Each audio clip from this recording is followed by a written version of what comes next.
반갑습니다. 예. 네, 여러분들과 함께한 그 지난 4번의 시간 동안에 평화에 대해서 그리고 또 나와 이웃 이렇게 함께 평화롭게 지내는 방법에 대해서 같이 생각을 해봤는데 오늘은 그 마지막이며 그 전체가 어우러지는 나와 이웃이 포함되는 공동체, 우리 함께 이루는 평화의 공동체로 얘기를 드리겠습니다. 그럼 우선 우리라는 말을 국어 사전에 이렇게 찾아보면 자기와 함께, 그러니까 자신이죠. 자기와 관련되는 여러 사람을 다 함께 가리킬 때 또는 자기나 자기 편을 가리킬 때 쓰는 말 이렇게 나와 있습니다. 그런데 그 우리나라 사람들은 실제로 우리라는 말을 다른 나라 사람들보다 훨씬 많이 씁니다. 특히 그 서양 문화권에서는 내 아버지, my father, my mother 이렇게 하는데 우리는 우리 아버지, 우리 어머니, 우리 가족 이렇게 우리라는 말을 훨씬 많이 씁니다. 그래서 왜 그럴까 하고 생각해 보면 우리 역사는 굉장히 깁니다. 그 서양의 뭐 우리가 가장 잘 아는 미국 같은 경우도 역사가 200년밖에 안 되죠. 근데 우리 역사는 최소한 5,000년 이상입니다. 그런 5,000년 이상을 함께 살아오면서 그 공동체 의식이 그 서양 문화권이나 다른 나라들보다는 훨씬 더 강하게 결속되어 있었다는 것이 아닐까 저는 그렇게 생각을 합니다.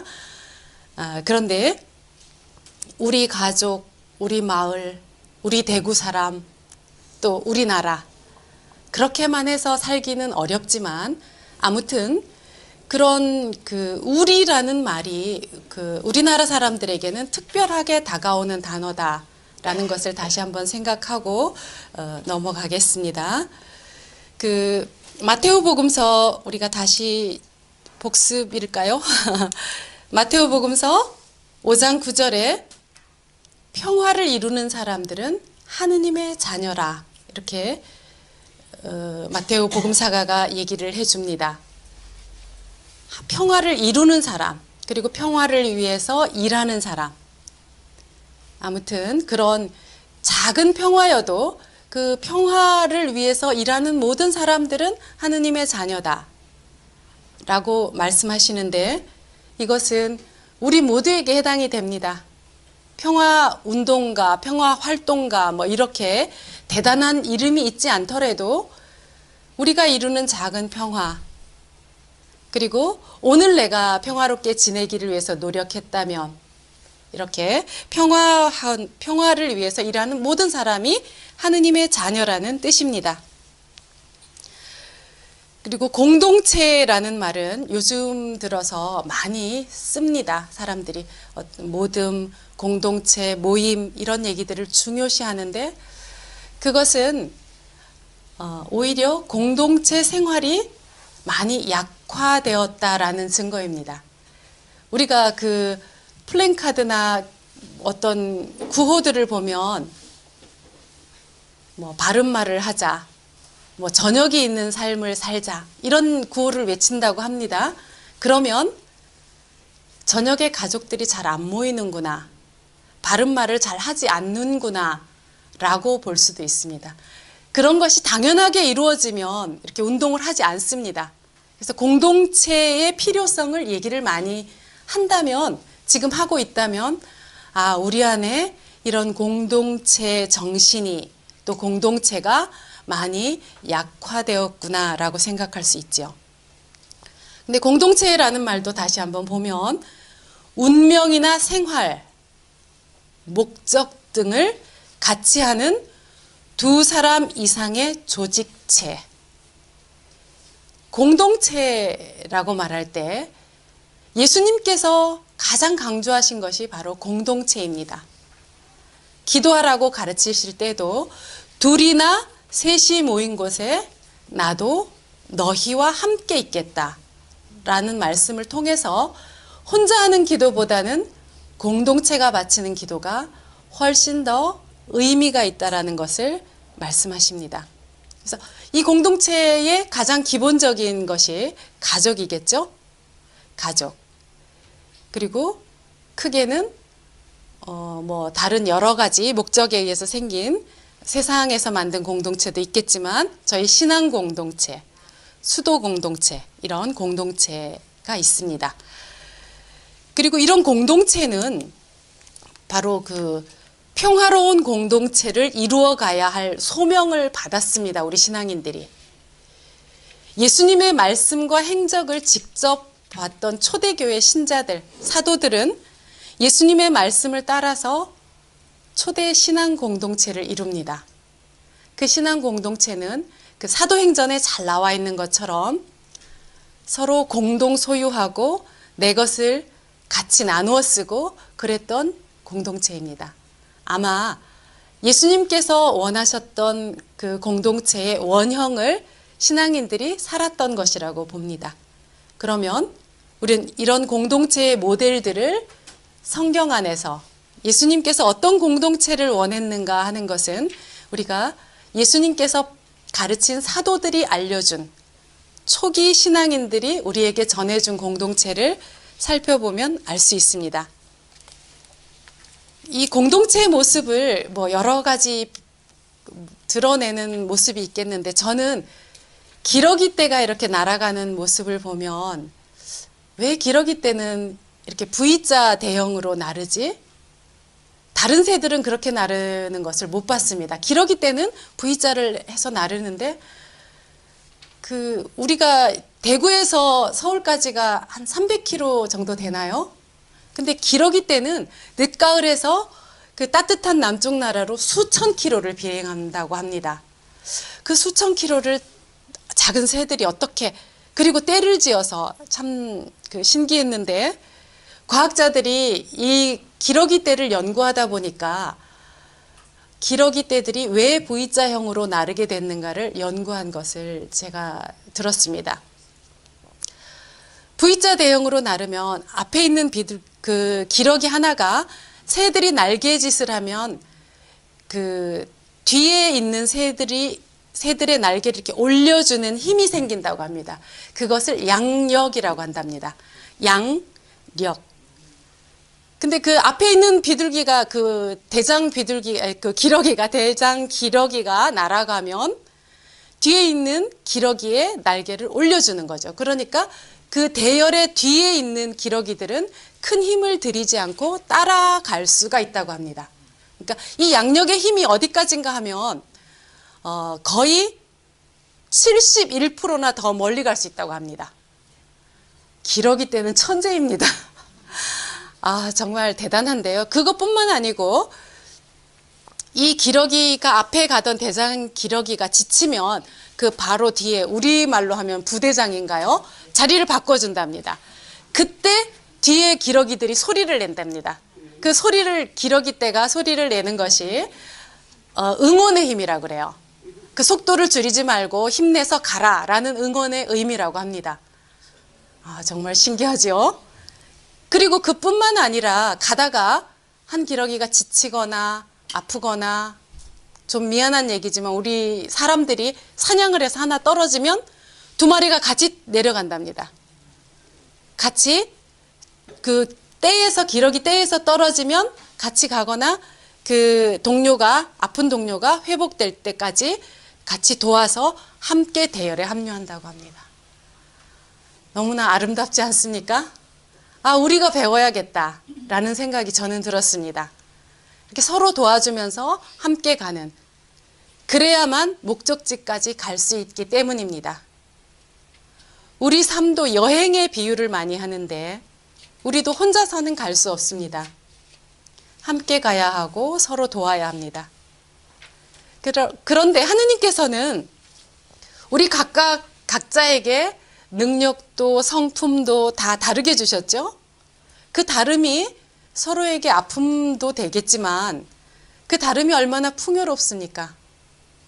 저는 수도 공동체 안에 살다 보니까 제가 할 수 있는 부분도 있고 제가 할 수 없는 부분도 있습니다. 그리고 제가 싫어하는 것도 있고 제가 하고 싶어 하지 않는 것도 있습니다. 그런데 수녀님들은 희생으로 해주는 경우도 있지만 내가 싫어하는 것을 어떤 수녀님은 좋아하는 경우도 있어요. 그러니까 나는 내가 할 수 있는 일을 해서 공동체에 도움이 되고, 내가 좀 못하거나 도움을 받거나 내가 할 수 없는 것들은 다른 수녀님들이 해줌으로써 이 공동체가 이루어져 갑니다. 그래서 저는 이 공동체 생활의 아름다움이 서로 도와줌, 서로 보완됨, 그리고 서로 협력함, 이런 데 있다는 것을 실제로 많이 느낍니다. 물론 여러분들이 그 속한 가정 공동체, 또 다른 신앙 공동체 안에서도 다 체험하셨으리라 믿습니다. 지금 현재 그런데 우리나라의 지금 상황을 본다면, 뭐라 그러지요? 자본, 돈이 굉장히 중요시 되는 세상입니다. 물론 중요한 거지요. 사람이 살아가는데 꼭 필요한 건데, 이 자체가 목적이 되어서는 안 되는데, 어떤 사람들에게는 이 자체가 목적인가 하고 느껴질 정도로 이 돈을 중요시하는 세상인 것 같습니다. 그러다 보면 이 돈보다 사람이 덜 중요하게 여겨지는 풍조들도 있어요. 우리가 가만히 하느님 앞에 생각하면 사람보다 더 귀한 존재가 어디 있으랴. 하느님이 사랑하는 존재, 하느님의 자녀인 나, 이웃, 우리, 공동체. 그런데 살아가다 보면 돈이 훨씬 중요하게 느껴지거나 돈을 우선시하는 경우도 있습니다. 근데 문제는 이 자본이 그냥 자본주의가 아니라 지금 우리가 살고 있는 현재 우리나라는 신자본주의에 속합니다. 신자본주의의 특징은 우리가 생각을 하든 안 하든 영향을 받는데 승자 독식이에요. 가진 사람이 우선, 더 많이. 그러다 보니까 재벌, 또 권력을 가진 사람, 이런 사람들에게 많은 특혜가 있고 무한 경쟁의 젊은이들이 내몰리게 됩니다. 이런 얘기들을 많이 들어보셨을 텐데, 이런 상황에서 공동체 의식이 생기기가 어렵습니다. 그 공동체를 우선시하는 사람들은 낙오되거나 돈을 덜 벌거나 또 뭐 여러 가지 그런 어려움들을 겪습니다. 그래서 우리가 해야 될 일이 현재 가정 공동체부터 우리가 회복해야 되겠다. 가정 공동체가 본래 지녀야 할 모습, 서로 도와주고 아껴주고 보완해주는 그런 관계, 우리 가까운 친구 사이부터 복원을 하는 것이 이런 공동체를 회복하는 데 도움이 됩니다. 그러니까 신자유주의 하에서는 이기주의, 개인주의는 어쩌면 좋을 수도 있어요. 독립되어 있고. 그런데 아까 제가 처음에 말씀드렸던 것처럼 서양 문화권은 개인주의가 예전부터 강합니다. 그 문화 자체가. 근데 우리나라 같은 경우는 이런 수천 년의 역사를 통해서 그 농업을 기반으로 했었기 때문에 공동체 의식이 강합니다. 그래서 이 공동체 의식이 흐려지면 다른 사람들이, 다른 나라 사람들이 본래 개인주의나 이렇게 독립된 생활을 하던 사람들보다 훨씬 받는 상처가 큽니다. 공동체 의식을 회복해야 되는 당위성, 필요성이 바로 여기 있는 것 같습니다. 이렇게 개인주의 심화 때문에 고독해지고 경쟁을 해야 되는 상대니까 타인을 믿을 수가 없습니다. 그러니까 극소수의 사람들만 믿다가 고립되는 경우도 있고, 지금 우리나라 상황들은 여러분들이 더 많이 아시겠지만 뭐 그냥 몇 가지만 짚어보겠습니다. 지금은 뭐라 그럴까요? 열심히 공부한 사람이 성공합니까? 아닌 경우도 있죠. 예, 그럴 수 있습니다. 그래서 성공한 사람들을 인터뷰를 해보면 뭐 저는 열심히 일했고 열심히 공부했고 열심히 노력했고 열심히 해서 그렇습니다 라고 말씀을 많이 하시는데, 맞습니다. 그런데 열심히 공부하고 열심히 노력하고 열심히 일하면 무조건 성공하는가 하는 문제는 다릅니다. 지금 똑같이 열심히 공부하고 똑같이 잠 안 자고 공부하고 노력하고 했는데도 못 사는 사람은 열심히 안 해서 그런 게 아닙니다.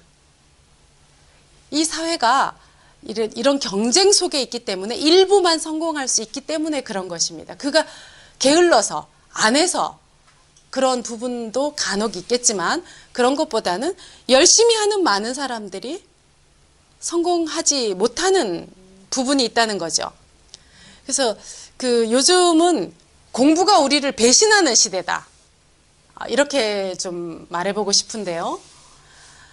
우리가 예전처럼 뭐 선생님이나 소위 사회 지도층이나 이렇게 어른들을 공경하지 않는 사회라고 합니다. 실제 그렇고요. 근데 그렇게 된 원인들을 살펴보면 여러 가지 원인이 있겠지만 그렇게 많이 배우셨던 분들, 또 높은 고위 공직에 있는 분들, 많은 재산을 가진 분들이 훌륭한 일을 다 하는가 하는 문제입니다. 그러니까 사회적 책임에 관한 문제인데, 많이 배운 사람들이 요즘 뉴스들을 보면 많이 배우지 못하고 그냥 가난하게 사는 사람들이 사고를 내는 게 아니라 많이 배우고 권력을 많이 가지고 뭐 재산이 많고 이런 사람들이 저지르는 잘못이 더 많고 사회적 파급 효과도 큽니다.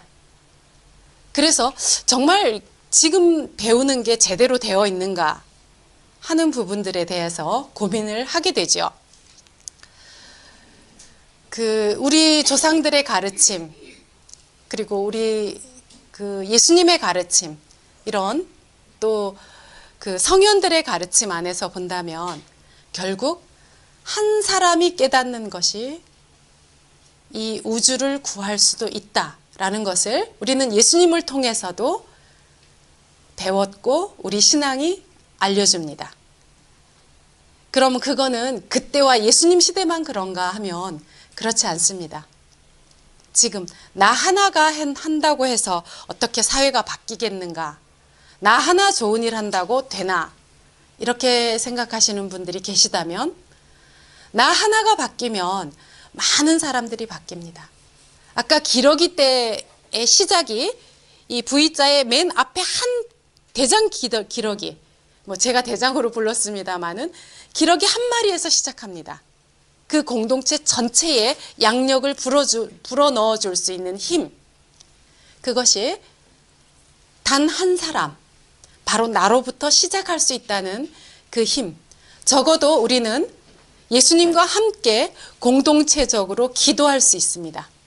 그래서 이런 희망을 가진다면 평화로운 공동체, 더 나은 공동체를 이루어가는데 나 하나가 얼마나 중요한지를 깨달을 수 있을 것 같습니다. 우리가 이름도 잘 모르는 나라, 히말라야의 부탄이라고 들어보셨죠? 작은 나라의 교육부 장관이 지난해 9월에 우리나라를 방문했을 때 이제 매스컴들이 인터뷰를 했습니다.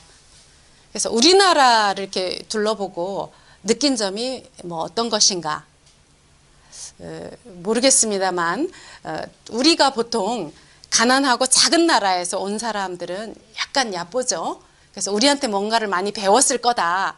뭐 어떠냐 이렇게 묻지 않았을까 하는 생각이 좀 드는데, 아무튼 부탄의 교육부 장관이 우리나라를 이렇게 둘러보고 한 얘기 중에 한국의 학교, 그러니까 한국에서 학교를 다니는 학생들이 힘들다, 힘들어 보인다.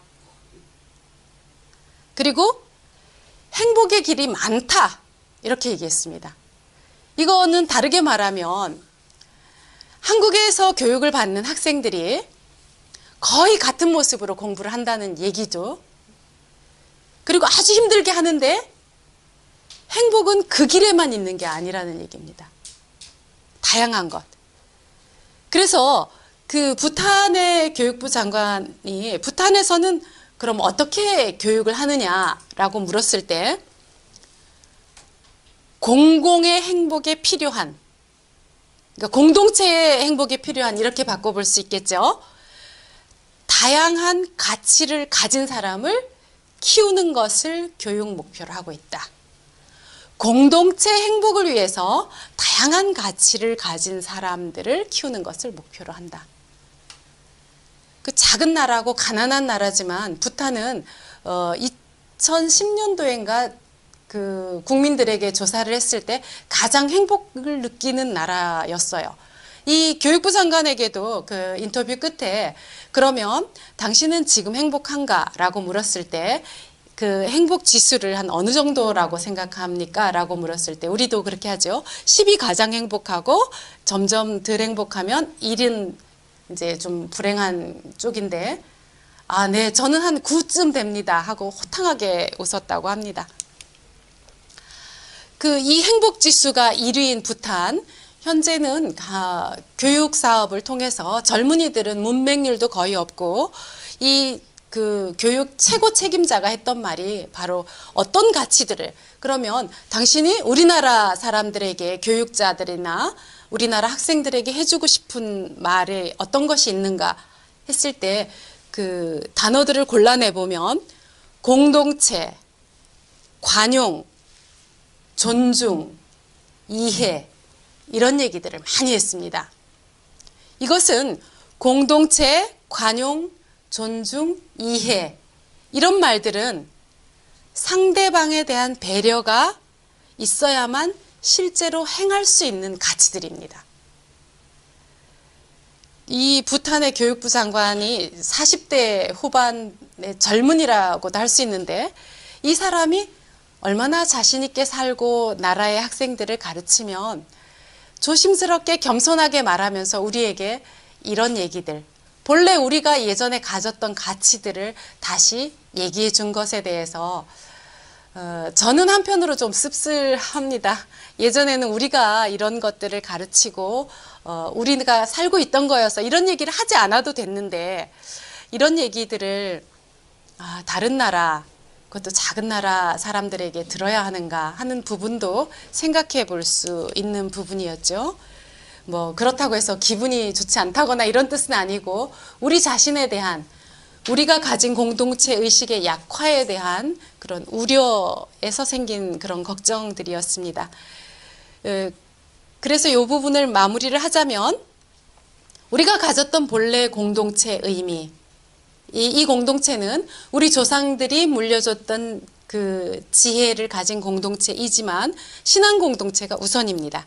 복원을 위해서는 이런 전문가를 양성할 때 지식도 물론 중요합니다. 지식과 기술이 있어야, 그 사람만이 가진 지식과 기술이 있어야 전문가라고 불리는데, 이 전문가들이 가지고 있어야 될 덕목이 지식과 기술보다 더 중요한 것이 따뜻한 가슴, 공감 능력, 관용, 아까 그 부탄의 교육부 장관이 했던 이런 모든 얘기들을 포함해서 인성이라고 할 수 있습니다.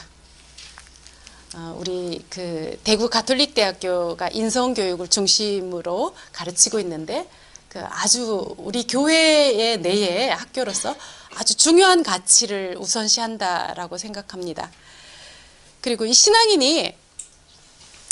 신앙인은 바로 나는 혼자가 아니다. 이 신앙인이 바로 우리가 혼자가 아니라 공동체 안에서 이미 같이 생활하고 있고 긴밀히 연결되어 있습니다. 나는 혼자가 아니고 함께 있고, 우리라는 말은 하느님이 먼저 쓰셨습니다. 창세기 안에 보면 우리의 모습을 닮은 사람을 만들자라고 하십니다.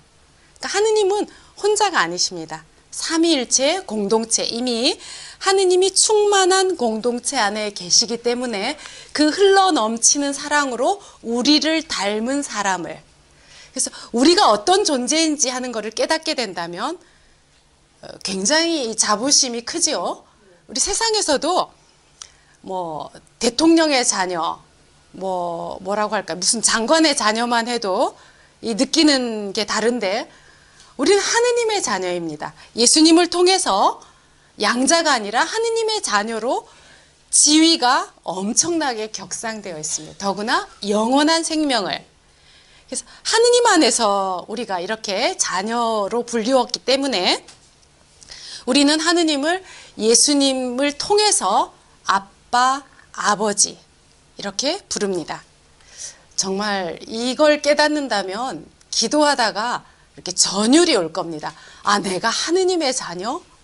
하늘나라의 그 아이들 성가에 보면 하늘나라의 공주, 왕자 이런 얘기들이 그냥 어떤 사람만 그런 게 아니라 우리가 모습이 변한다고 해서 또 우리가 어떤 조건이 변한다고 해서 하느님은 우리를 버리거나 우리 지위를 바꾸지 않습니다. 이런 분이 우리 아빠, 아버지시니까 우리는 두려워할 것이 없지요. 그래서 이웃과의 만남이 참 중요하다고 우리가 쭉 얘기를 해왔는데 이웃이 나를 만날 때 나를 통해서 하느님을 만나게 될까? 여러분들은 아마 그런 경험들이 여러분 자신이 아시건 모르시건 저 사람의 신앙을 보고 선행을 보고 생활하시는 걸 보고 하느님께로 찾아온 사람들이 있을 겁니다. 하느님께 이제 그게 전교죠. 전교를 안 해보신 분들이 없을 텐데 그분들은 눈에 보이지 않는 하느님을 우리 신앙인을 통해서 나를 통해서 보게 되는 겁니다. 그런데 나는 하느님을 보여주는 사람이 될 수 있는데 간혹 나는 하느님을 잃어버렸다라고 생각할 수 있어요. 하느님이 나를 떠나가신 게 아니라 내가 하느님을 잊은 것 또는 찾지 못하는 것이라고 할 수 있죠. 그래서 하느님의 현존을 다른 사람들에게 알려주는 것. 하느님을 만나고 내가 치유되고 내 본래의 그 신분을 되찾은 사람은 하느님과 함께 살아가는 것. 하느님의 현존 안에 있게 됩니다. 그래서 우리 기도는 하느님 현존 안으로 들어가는 것이고 하느님을 마주 보는 것입니다. 매번 내 눈에 쓰여진 장막, 너울, 방해되는 것들을 걷어내면 우리는 하느님과 언제나 함께 있다는 것을 깨닫게 됩니다. 어떤 처지에 있건 하느님은 우리를 버리지 않으십니다. 창세기 18장에 보면 야곱의 사다리 얘기가 나옵니다. 그 천사들이 사다리를 오르내리고 하는 것을 보고 베델에서 야곱이 주님께서 이곳에 계시는데 나는 모르고 있었구나 라는 얘기를 합니다. 우리는 내 안에 주님이 계시는데 나는 딴 데로 헤매는 경우가 있습니다. 더 훌륭한 사람, 또 나는 좀 더 나은 내가 되려고 또 돈을 더 많이 벌어서 조금 더 나은 또 더 나은 공동체, 지금 내가 속한 거 말고 더 좋은 것 그런 걸 찾아가지만 하느님은 여기, 지금 여기 나와 함께 계십니다. 그것을 우리는 찾기만 하면 되는 거죠. 그 깨닫기만 하면, 또 다른 말로 하면 하느님 앞에 내가 마주 서기만 하면 됩니다. 다른 방향에 있기 때문에 모르는 것이죠. 그래서 예전에 그 회개라는 말을 여러분들 기억하실 겁니다. 그 시편에 연도에도 있었죠. 나는 내게 회두하리이다. 회두라고 했습니다. 머리를 돌린다. 하느님께로. 그러니까 회개는 하느님께로 향하는 것입니다. 하느님께로 머리를 돌려서 바라보는 것. 거기서 시작이 되는 겁니다. 다시 한번 그 공동체, 행복한 공동체라고 한다면 행복한 내가 속한 공동체입니다. 가장 작은 단위인 나. 근데 작다라는 개념이 여러 사람이어서 그렇지 하느님은 이 온 우주하고 나하고도 바꾸지를 않으신다고 했습니다. 그러니까 내가 먼저 행복한 사람이 되고 하느님과 함께 있는 행복한 사람이 된 내가 함께 있는 공동체, 내 이웃, 내 공동체는 그 공동체 자체가 행복한 공동체로 발걸음을 내디뎠습니다. 부족하지만 다시 좀 덜 행복해지면 하느님께로 돌아가서 회복하면 되겠죠. 이런 우리를 하느님은 파견하십니다. 하느님께서 우리를 파견하실 때 우리가 뭐 훌륭해서 아니면 우리가 대단한 걸 갖추어서 완성이 되어서 파견하시는 것이 아닙니다. 하느님은 우리 있는 그대로 복음서 안에 예수님께서 제자들을 파견하실 때 보면 너희는 공동체 가서 이런 거 가르치고 이런 거 해라 라고 하지 않으십니다. 참 신기하게도 여러분이 한번 찾아보십시오. 너희는 무엇을 하지 마라 라고 하십니다. 뭐 옷도 가지고 가지 말고 신발끈도 뭐 풀지 말고 뭐 이런 얘기들, 지팡이도 가지고 가지 마라, 뭐 하지 마라, 무엇을 챙겨서 가서 잘 가르쳐라 이렇게 하시지 않고 가지고 가지 마라, 그냥 가라 라고 하십니다. 그렇다면 하느님께서 보시는 관점과 우리의 관점이 다르다는 얘기지요. 있는 그대로의 나는 이미 충분하다는 얘기입니다. 있는 나를 누려라, 즐겨라 라고 말씀하시는 겁니다. 무엇을 더 배우고 돈을 더 벌고 뭘 더 갖추고 이런 얘기는 우리가 가진 생각들입니다. 하느님을 오해하는 부분이라고 저는 생각이 됩니다. 그래서 우리가 생활하다 보면 이렇게 불안하고 뭐 또 불행하다고 느끼고 이럴 때 보면 가만히 들여다보면 그 원인이 형제나 자매, 가까운 이웃과 관계가 틀어졌을 때 가장 많이 느낍니다. 누구하고 싸웠는데 마음이 평안하고 행복하고 그럴 리가 없겠죠. 이렇게 형제 자매나 이웃과 관계를 회복하지 않으면 내가 하느님께 나아가기도 힘들고 또 이웃과 잘 지내기도 어렵습니다. 그래서 이렇게 관계가 회복되지 않으면 결국 왜 불행해지는가 하면 내가 존중받지 못하는구나 라는 느낌이 듭니다. 내가 존중받지 못한다는 느낌, 거기에서 불행과 불안이 느껴지죠. 그래서 우리가 행복한 사람이 되고 또 행복한 사람이 되려고 하느님과 만나고 할 때 저절로 하느님이 전해지게 되는데, 여러분들도 그렇고 저도 어떤 신부님이 길을 걸어가시면서 이렇게 긴 오단 묵주로 기도를 하시는 걸 보고 새삼 감동을 느낀 적이 있는데, 여러분들이 길 위에서 묵주 기도를 하면서 가거나 또 외식을 하게 됐을 때 정성스럽게 성호를 긋는다면, 우리는 많은 사람들과 함께 있기 때문에 내가 그 행위를 보여주고 싶지 않더라도 보여지게 됩니다. 그런데 이때 많은 사람들이 저 사람이 예수님을 믿는 사람이구나, 또 그렇게 정확하게 예수님을 모른다 하더라도 성당 다니는구나를 알게 됩니다. 그래서 뭐 요즘에 선교를 이상이라고 하면 좀 죄송하지만 말로 하는 선교나 개신교가 하는 이상한 선교보다 우리 이런 작은 행동, 이런 행동을 보고 사람들이 훨씬 감동을 받습니다. 새롭게 감동을 받고, 나도 기도를 하지만 또 다른 기도하는 사람을 보면서 감명을 받고 감동을 받습니다.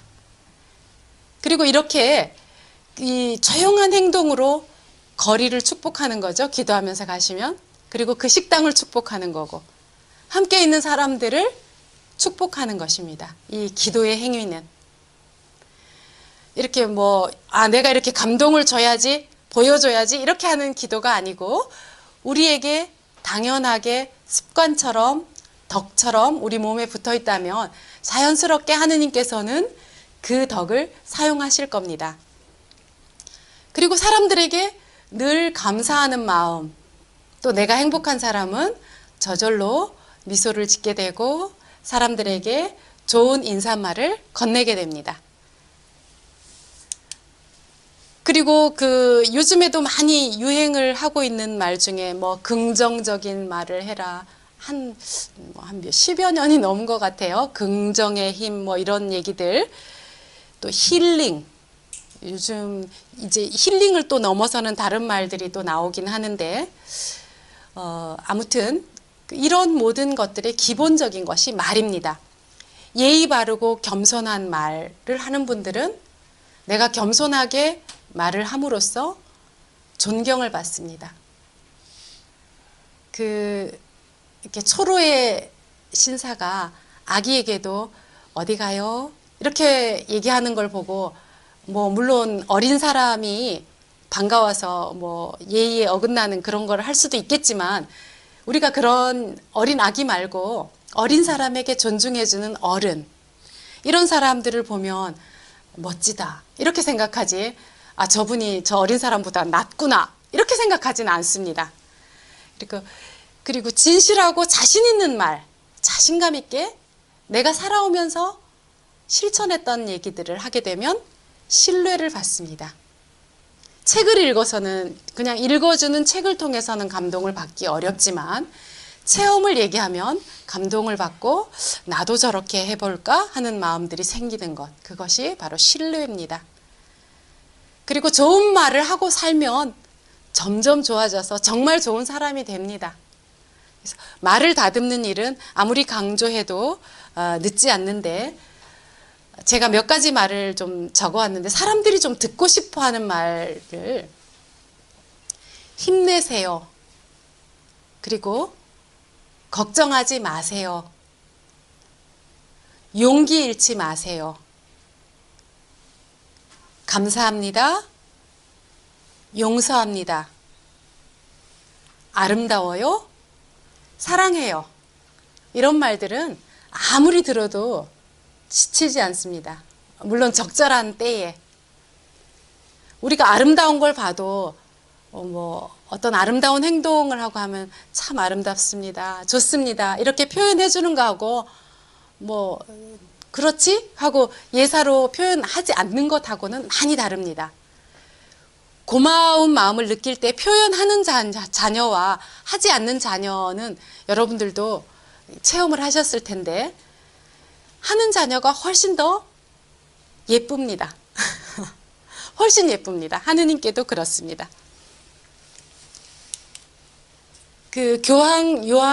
성 요한 바오로 2세 교황님, 우리 대구에도 84년도에 우리에게도 오셨던 그 교황님이 성인이 되셨죠?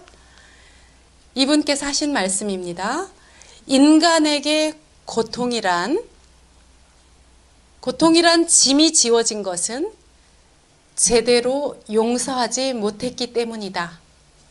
이런 말씀을 하셨습니다.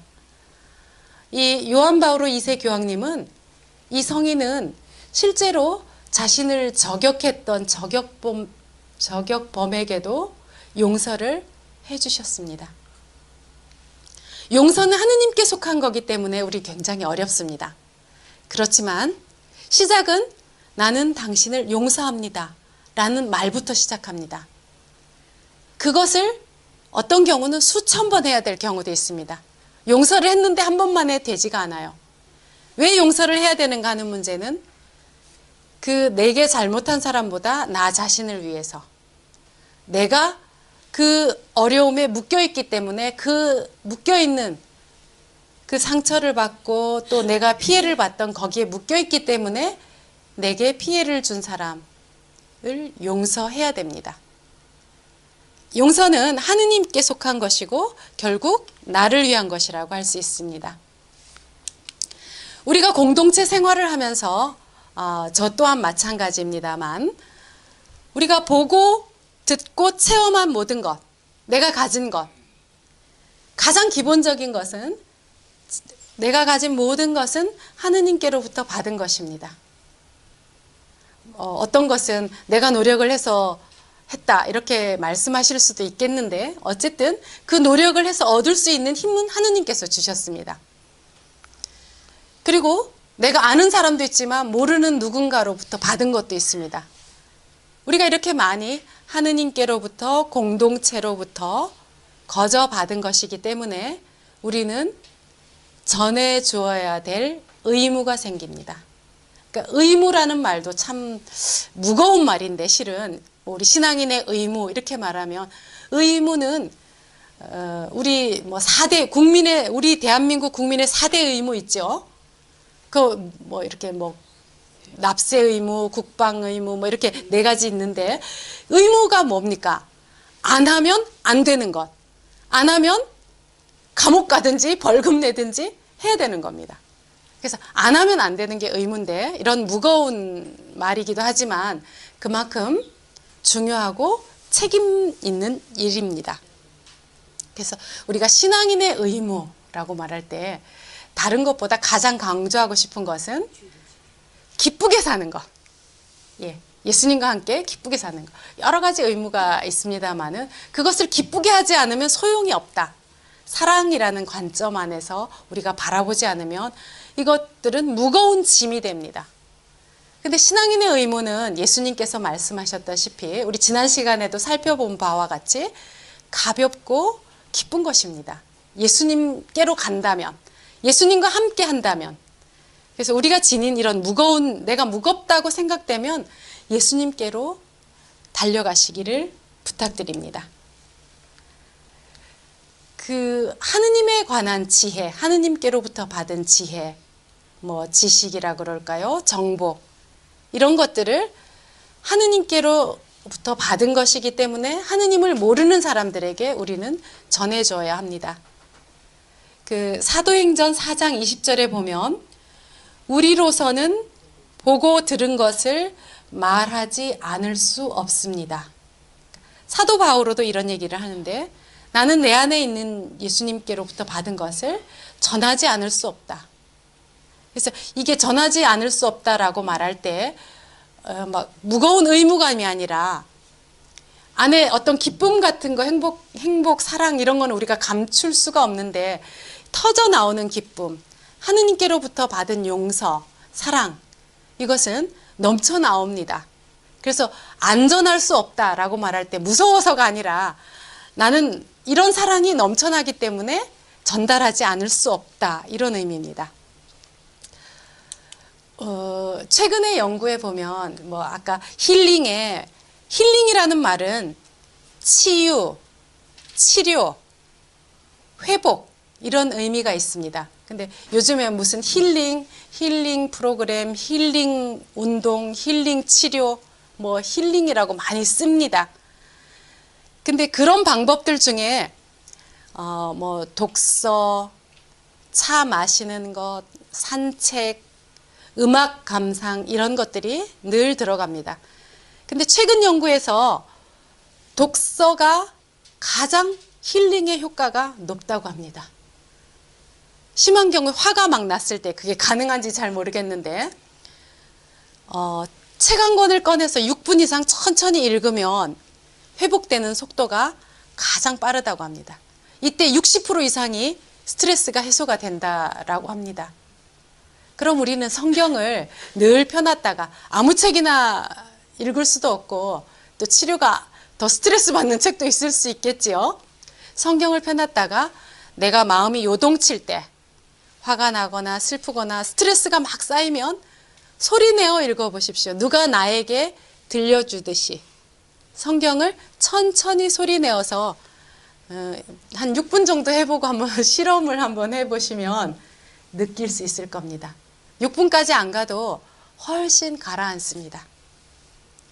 그래서 성경을 가까이 두시라고 말씀드리는 건데 이 독서의 중요성은 늘 말하지만 우리나라 사람들이 요즘에 책을 평균적으로 한 달에 한 권도 잘 읽지 않는다고 합니다.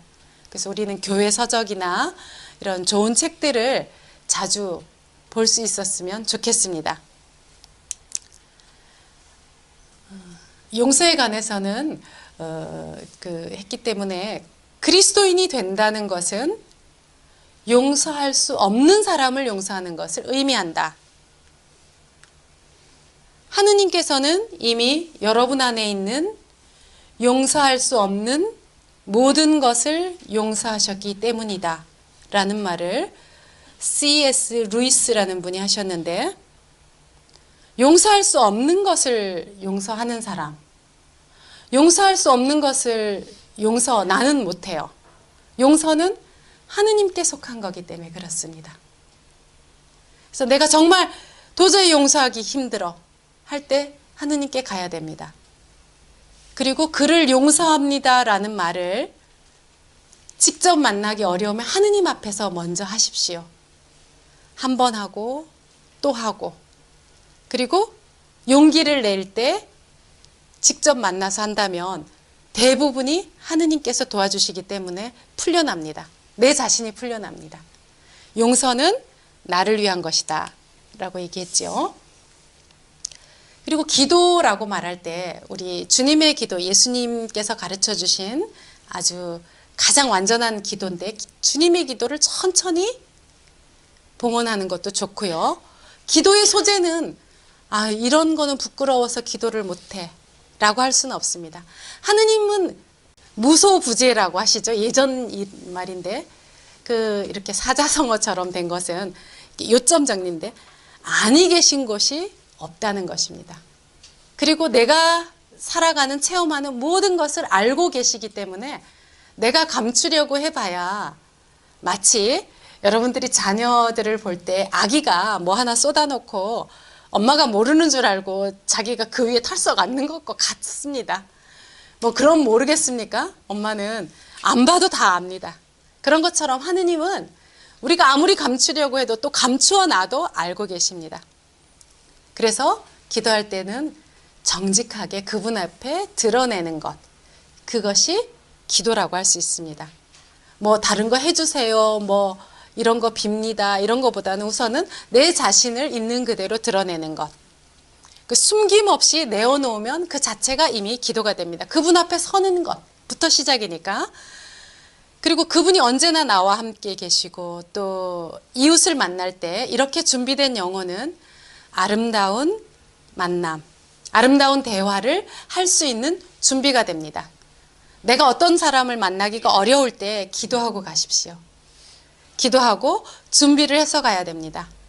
세상에 나서야 될 때 그렇게 기도하고 간다면, 또 그분이 함께 가주시는 것을 다시 깨우치고 간다면, 우리는 전보다 조금 더 깊어진 사랑, 더 굳건한 믿음, 이런 것이 우리 안에 쌓이게 됩니다. 그래서 이런 사랑을 지닌 사람, 이런 사람들이 바로 이웃에게 평화를 전달해주고 이 평화를 점점 자라나게 할 수 있는 사람입니다. 기도 중에 제가 이게 출처를 잘 모르겠는데, 어딘지 잘 찾지 못했는데, 기도는 우선 내가 여기 있음, 깨달음부터 시작합니다. 그래서 하나의 예시인데요. 이렇게 기도하시기 바랍니다. 여러 가지 방법이 있지만 내 몸을 위해서도 기도를 하십시오. 내 몸이, 내 머리가, 여기 예를 한번 들어보겠습니다. 머리. 하느님, 오늘 내가 생각하는 것이 나를 통한 하느님의 생각이 되게 해 주십시오. 몇 개 더 볼까요? 눈. 하느님, 내가 오늘 누군가를 바라볼 때 주님의 눈으로 바라보게 해 주십시오. 누군가 나와 눈이 마주쳤을 때 그 사람이 나를 통해 순수한 삶을 꿈꾸게 해 주십시오. 이런 기도를 말씀드리는 건 이 내용 그대로 하라는 것이 아니라 내 말로, 오늘 내가 누구를 만날 때 이 하느님의 마음으로 내 눈이, 내 손이, 내 발이, 내 심장이 하느님의 마음이 되도록 내가 준비하고 간다는 의미입니다. 그래서 여러분의 마음으로 기도를 하신다면, 예수님께서도 말씀하셨죠? 어떻게 기도해야 될지도 모르는 우리에게 성령께서 가르쳐 주실 거다. 두려워하지 마라. 그렇게 말씀하십니다. 근데 우리는 부족하기 때문에 이렇게 내 코가, 내 손이, 내 발이 이렇게 하느님을 드러내게 해주십시오 하는 기도를 드릴 수가 있는 겁니다. 이분 한번 같이 생각해 보도록 읽어드리겠습니다. 하느님, 오늘 내가 하는 말이 누군가를 살리는 말이 되게 해주십시오. 오늘 내가 먹는 음식이 성찬이 되게 해주십시오. 얼마든지 다른 기도를 바꿔서 할 수도 있고 보탤 수도 있습니다. 내가 먹는 음식 감사합니다. 가난한 이들에게도 오늘 양식을 주십시오. 그리고 실제로 나눠줄 수도 있고요.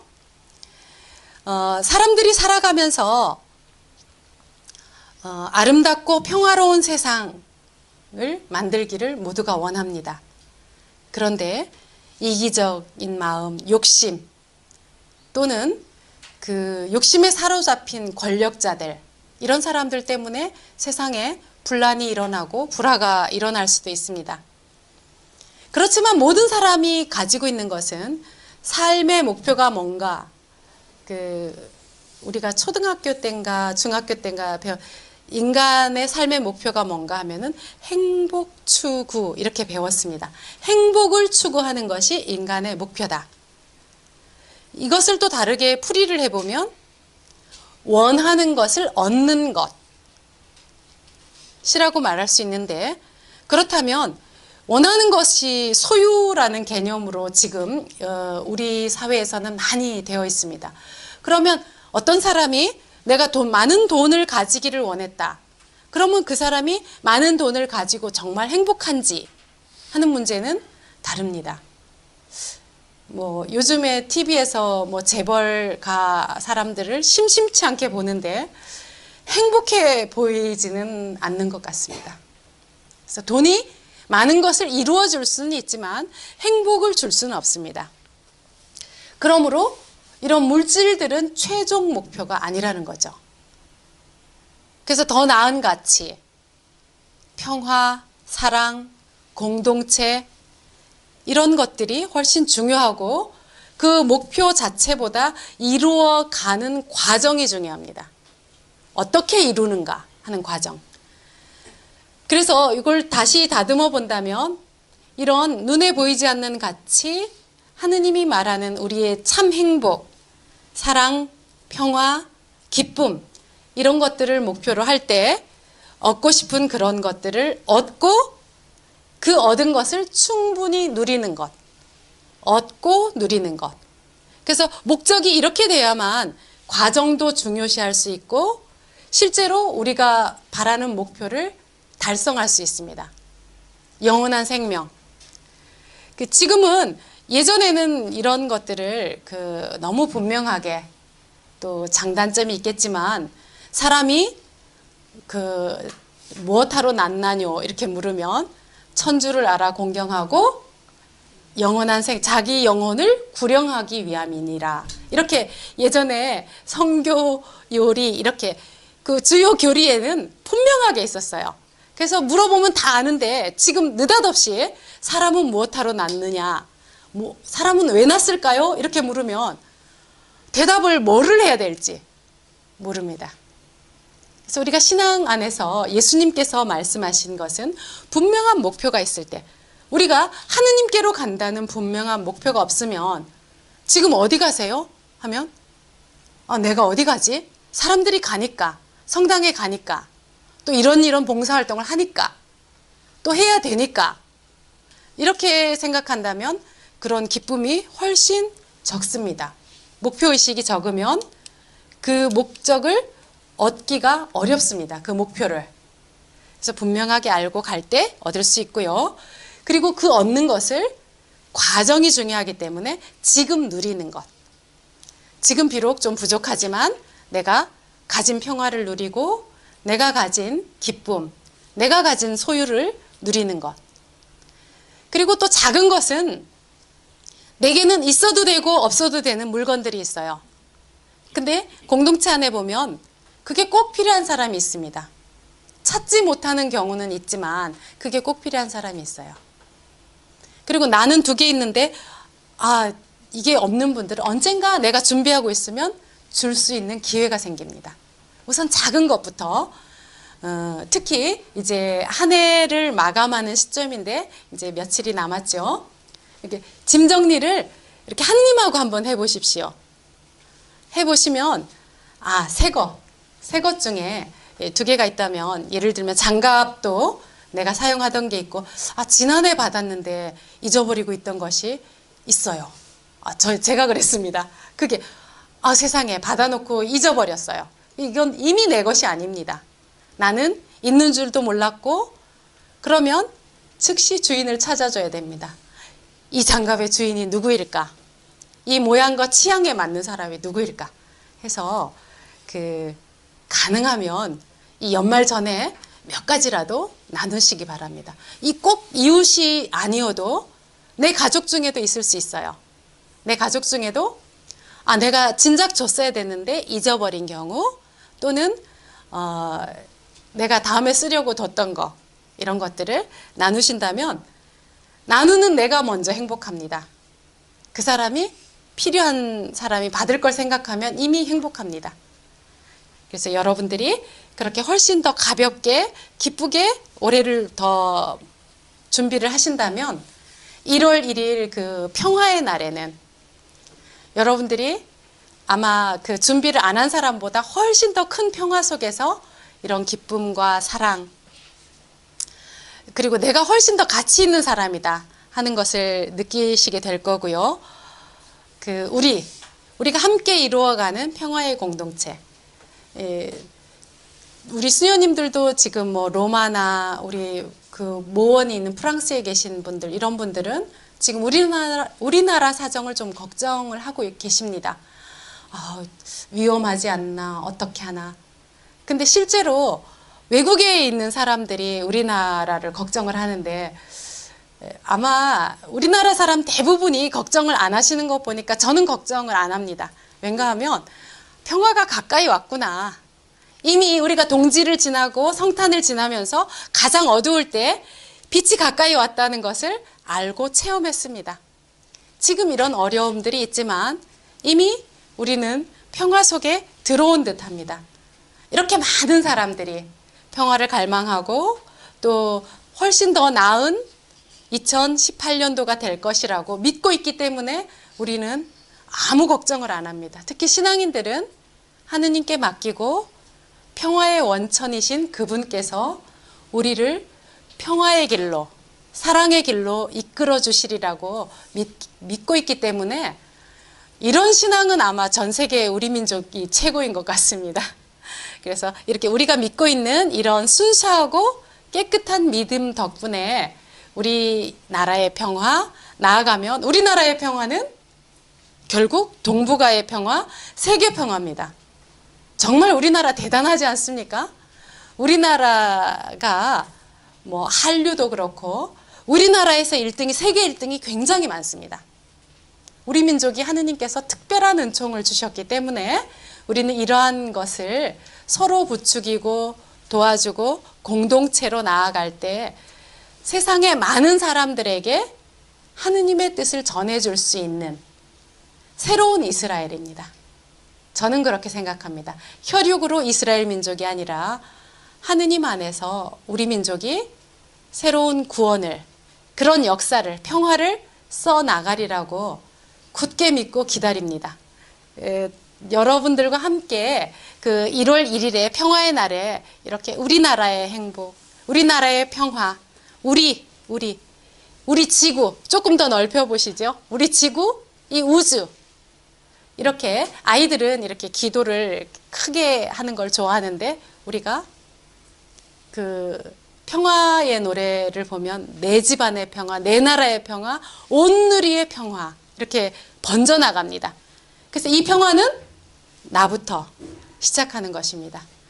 내게 완전하지 않지만 그 씨앗으로 있는 평화를 싹 틔워서 먼저 내가 평화 안에, 그리고 내가 부족하면 내 이웃이 같이 도와줄 겁니다.